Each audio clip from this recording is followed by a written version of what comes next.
Hello बच्चों, कैसे हैं आप लोग। मैं आ गया आपके सामने। हमारा जो वीडियो चल रहा है जिसमें पार्ट 1 और पार्ट 2 आपको समझा दिया गया है, ये है पार्ट 3। मैंने आपको जैसा कहा था कि कुछ बच्चे कमेंट किए हैं इस सवाल का जवाब 35 नंबर का। क्या है सवाल? कैथोड किरणें हैं, जिसमें एक लड़की है जिसका नाम है सृष्टि कुमारी, उसने कमेंट किया। एक और लड़का किया, उसका नाम कुछ याद नहीं आ रहा। दो ही लड़के ने जवाब, एक लड़का और एक लड़की ने जवाब दिया। तो वो दोनों का बहुत बहुत शुक्रिया, आप लोग ऐसे ही जवाब देते रहें। तो इस सवाल का आंसर होगा डी, ऋण आविष्ट कण।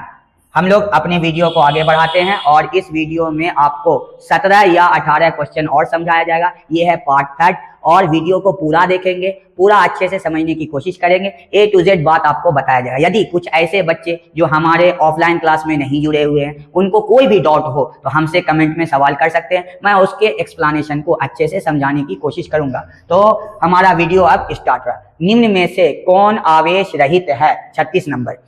Which one of the following is chargeless? जिसके पास आवेश नहीं है, जिसके पास कोई आवेश नहीं है, उसको उदासीन कहिए, चार्जलेस कहिए, आवेश रहित कहिए। सहित नहीं, आवेश रहित। तो कौन होगा? अल्फा पार्टिकल चार्ज है, बीटा कण चार्ज है, फोटोन। तो ऑप्शन होगा आपका सी, जिसके पास चार्ज नहीं है। कौन कौन से चार्जलेस हैं बता सकते हैं? न्यूट्रॉन है, फोटोन है, आपको और भी बहुत सारे कण हैं जो चार्जलेस हैं। आप लोग कमेंट में जरूर लिखेंगे।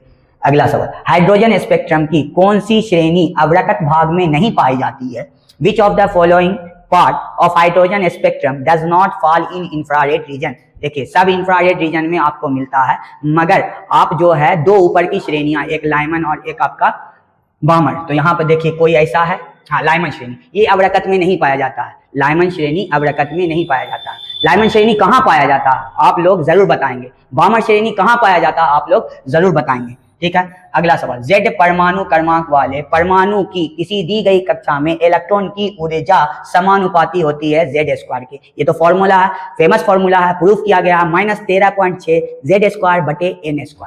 तो इसी से आपका आंसर आ गया। अगला सवाल, एक तत्व की परमाणु संख्या Z और द्रव्यमान संख्या A, इसमें एक परमाणु में न्यूट्रॉन की संख्या A-Z। ऑप्शन क्या होगा? सी। इजी क्वेश्चन है, आसानी से लग सकता है। निम्नलिखित में कौन मूल कण नहीं है? देखिए, इलेक्ट्रॉन, प्रोटॉन, न्यूट्रॉन, ये फंडामेंटल कण है। इसमें से आप खोजिए, न्यूट्रॉन फंडामेंटल, प्रोटॉन फंडामेंटल और इलेक्ट्रॉन फंडामेंटल। मूल कण कौन नहीं है? अल्फा नहीं है, वो तो आपका नाभिक है हीलियम का। तो इसका आंसर होगा सी। 41 नंबर, निम्न में से किसे और विभाजित नहीं किया जा सकता? छोटा टुकड़ा, इससे और छोटा संभव अभी नहीं है, वो कौन है? आते हैं, इसका आंसर क्या होगा? डी। सबसे पहले आंसर क्या होगा? डी, क्योंकि प्रकाश के फंडामेंटल पार्ट जो होते हैं, स्मॉल पार्ट जो होते हैं, उसको फोटोन कहते हैं। ठीक है, तो ये आंसर होगा। धन आयन, इसको तोड़ा जा सकता है, परमाणु तोड़ा जा सकता है, नाभिक तोड़ा जा सकता है। आंसर क्या होगा? डी। 42 नंबर, अल्फा कण है, इलेक्ट्रॉन नहीं, विद्युत चुंबकीय विकिरण नहीं, हीलियम नाभिक। आंसर क्या होगा? हीलियम नाभिक। अच्छा, अल्फा कण का आवेश कितना होता है?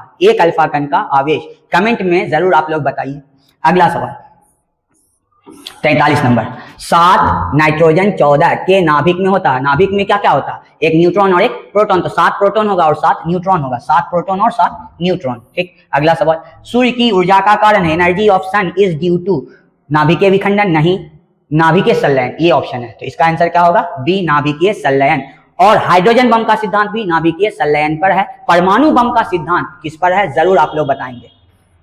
निम्नलिखित में सबसे अस्थायी कौन है? कुछ बच्चे को मैंने बताया था कि हीलियम होगा, जो कि गलत है। यहां पे आपका क्या होगा? आयरन होगा, 26 Fe56। उसके कई सारे कारण हैं, इस वजह से आंसर आपका क्या होगा? डी होगा। पहला कारण, लोहा जो है वो सबसे अस्थायी होता है, क्योंकि बंधन ऊर्जा नाभिक की उसकी ज्यादा होती है और हीलियम की कम होती है, एक वजह। दूसरा, हीलियम से और आगे संलयित होकर दूसरा बन सकता, उससे और आगे संलयित होकर तीसरा बन सकता, मगर लोहे से संलयित होकर और नई चीजों के बनने की संभावना कम है। तो इस वजह से सबसे अस्थायी कौन होगा? लोहा होगा, आयरन होगा। इसका आंसर डी होगा। अगला सवाल है 46, जब किसी चालक से धारा बहती है तो इससे गुजरने वाले इलेक्ट्रॉन के अनुगमन वेग के परिमाण की कोटि होती है। तो ये डायरेक्ट याद करने वाला सवाल है। 10 पे पावर -4 मीटर पर सेकंड होता है। सेंटीमीटर में जाइएगा तो आपका -2 सेंटीमीटर पर सेकंड होता है। तो ऑप्शन क्या होगा? बी। 47 नंबर, एक तार के प्रतिरोध का ताप गुणांक 0.00125 ओम पर डिग्री सेल्सियस, 300 केल्विन पर इसका प्रतिरोध 1 ओम, निम्न में से किस ताप पर प्रतिरोध 2 ओम होगा? इसका आंसर होगा ऑप्शन बी। मैं आपको बना के दिखा रहा हूँ। देखिए, अल्फा जो होता है ताप गुणांक, तो ये कितना होता है आपका? ताप गुणांक धातु के लिए प्लस में होता है और अर्धचालक के लिए, मतलब चालक के लिए प्लस में और अर्धचालक के लिए माइनस में, ऋणात्मक होता। तो यहाँ पे ये सवाल है, इसको मैं निकाल के दिखाता हूँ। सबसे पहले फॉर्मूला क्या होता, तो R T is equal to R naught 1 plus alpha into T2 minus T1, ये है इसका सूत्र। ठीक, सबका वैल्यू डालते हैं, सबका वैल्यू यहाँ दो, यहाँ एक, यहाँ पे 1 प्लस अल्फा का वैल्यू 0.00125 और इसका वैल्यू T मान लिया, निकालना इसका वैल्यू 300। एक सवाल सर, क्या सवाल कि ये केल्विन में ये सेल्सियस में कोई फर्क नहीं पड़ता, वजह ये टेम्परेचर डिफरेंस है, तो टेम्परेचर डिफरेंस केल्विन में हो या सेल्सियस में हो दोनों इक्विवेलेंट है, तो यहाँ से आपको कोई दिक्कत नहीं। जब ये सारे को रखकर सॉल्व करिएगा तो देखिए do is equal to 1 plus ये और ये मल्टीप्लाई 0.00125 इंटू टी, फिर ये मल्टीप्लाई तो 0.375 उस पर 2 0। अब ये सब इधर आएगा तो टी का वैल्यू हो जाएगा 2 माइनस 1, ये वाला माइनस 1, ये इधर आया प्लस 0.37500 डिवाइडेड बाई इसका वैल्यू 0.00125। जब सारे को सॉल्व करके घटाएंगे तो देखिए 2 में से एक गया, एक ये जोड़ा 1.37500 डिवाइडेड बाई 0.00125, पूरा काट लिया कितने बार में, 1100। तो आंसर क्या होगा बी, तो इस सवाल का आंसर है बी। चलिए अगला सवाल, किसी धातु का विशिष्ट प्रतिरोध निर्भर करता, विशिष्ट प्रतिरोध पता रो होता, विशिष्ट प्रतिरोध निर्भर करता सिर्फ 2 बातों पे, एक है तापमान, दूसरा चालक के प्रकार। तो यहाँ कोई ऐसा है क्या, ताप पर, हाँ तो आंसर ए हो जाएगा, इस सवाल का आंसर ए है। निम्नलिखित में से ताप बढ़ने पर किसका प्रतिरोध घटता, देखिए यही आ गया अल्फा के बारे में।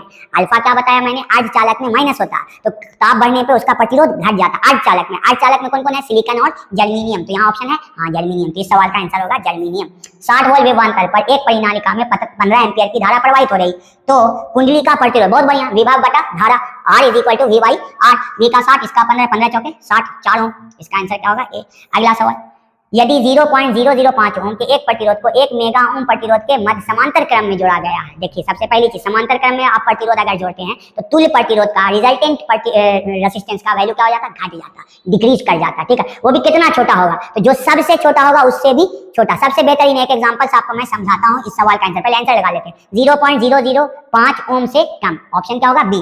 अब मैं समझाता हूँ, यहाँ देखिए, यहाँ मान लीजिए 1 है 2 ओम, 1 है 4, 6 ओम, ठीक, answer 1/R is equal to 1/2 plus 1/6, LCM 6, यहाँ 3 प्लस 1, आंसर 4/6, ये हुआ 1/R, R is equal to 6/4, R का वैल्यू आया, काटिए क्या है 3/2 मतलब 1.5। देखिए आंसर 1.5 आया ना, आप फिल करिए, यहाँ 2 है यहाँ 6, तो जो छोटा है उससे भी छोटा, जो छोटा है उससे भी छोटा समांतर क्रम में, और श्रेणी क्रम में जो बड़ा है उससे भी बड़ा। तो आंसर आप इस तरह से लगा सकते हैं, बहुत भारी सवाल नहीं, आसान सवाल है। चलिए हमारा अगला सवाल, चलिए अगला सवाल क्या है, तो 52 नंबर, स्थिर विभवांतर पर किसी विद्युत परिपथ का प्रतिरोध आधा कर दिया जाता है तो ऊष्मा होगी।